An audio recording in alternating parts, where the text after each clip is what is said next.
24 ଜାନୁଆରୀର 11 ତାରିଖ ଫଲୋ କରୁଥିବା ବନ୍ଧୁମାନଙ୍କୁ ନମସ୍କାର। ଶୀତ ଓ କୁହୁଡ଼ିଆ ସକାଳରୁ ଦୁଇ ଜଣ ପ୍ରାତଃ ଭ୍ରମଣରେ ବାହାରି ବୁଲୁ ବୁଲୁ ଆଖି ପଡ଼ିଥିଲା ଜଣେ ସଫଳ କୋଳି ଚାଷୀ ଭାଇଙ୍କ ଉପରେ। ଭଦ୍ରକ ଜିଲ୍ଲା ଚାନ୍ଦବାଲି ବ୍ଲକର ଶଙ୍ଖାରୀ ଗ୍ରାମରେ ଆମ କାନ୍ତାରୀ ଭାଇ ବହୁବାର ଅସଫଳ ହେବା ପରେ ସିଏ ଚାଷ କରି ଏକ ସଫଳତାର ଶୀର୍ଷରେ ଅଛନ୍ତି। ଲାଗୁଥିଲା ସତେ ଯେପରି ଆମେ କେଉଁ ସ୍ୱପ୍ନ ରାଇଜରେ ନା କାଶ୍ମୀରର କେଉଁ ଆପୁଲ ଗାର୍ଡେନ୍ ଭିତରକୁ ଭୁଲରେ ପଶି ଆସିଛୁ। ଅନୁଭବ କଲୁ ଏହା ଆମ ଓଡ଼ିଶାର ଫଳ ଚାଷ।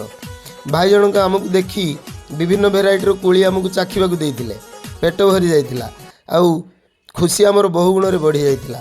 ପଚାରି ବୁଝିଥିଲୁ, କହିଥିଲେ ୟୁଟ୍ୟୁବରୁ ଦେଖି ବାଲେଶ୍ୱରରୁ ଥାଇଲାଣ୍ଡର ଚାରା ମଗାଇ ଗତ ଜାନୁଆରୀରେ ଲଗାଇଥିଲେ। ଚଳିତ ଜାନୁଆରୀରେ ଅମଳ କୁଇଣ୍ଟାଲ କୁଇଣ୍ଟାଲ କୋଳିକୁ ଦେଖି ଭାଇ ଜଣଙ୍କର ଖୁସି କହିଲେ ନ ସରେ। ବଗିଚାକୁ ଦେଖି ସତେ ଯେପରି ଖୁସି ଲାଗୁଥିଲା, ସତରେ ଆପଣ ଆଖିରେ ନ ଦେଖିଲେ କଳ୍ପନା କରିପାରିବେ ନାହିଁ। ଥାଇଲାଣ୍ଡର କୋଳି ପୁଣି ଓଡ଼ିଶାର। କୋଳିର ସ୍ୱାଦ 100 ଗୁଣରେ କାଶ୍ମୀରର ଆପୁଲକୁ ପଛରେ ପକାଇଦେବ। ଆକାରରେ ଆପୁଲ ଠାରୁ ଛୋଟ କିନ୍ତୁ ଦେଖିବାକୁ ଅର୍ଦ୍ଧ ଲାଲ ମିଶ୍ରିତ ଛୋଟ ଆପୁଲ ପରି। କହିଥିଲେ ଜୈବିକ ସାର ଆଉ ଖତ ଦେଇ ଚାଷୀ ଭାଇ ଜଣକ ଗୋଟିଏ ବର୍ଷରେ ପରିଶ୍ରମର ଫଳ ପାଇଛନ୍ତି।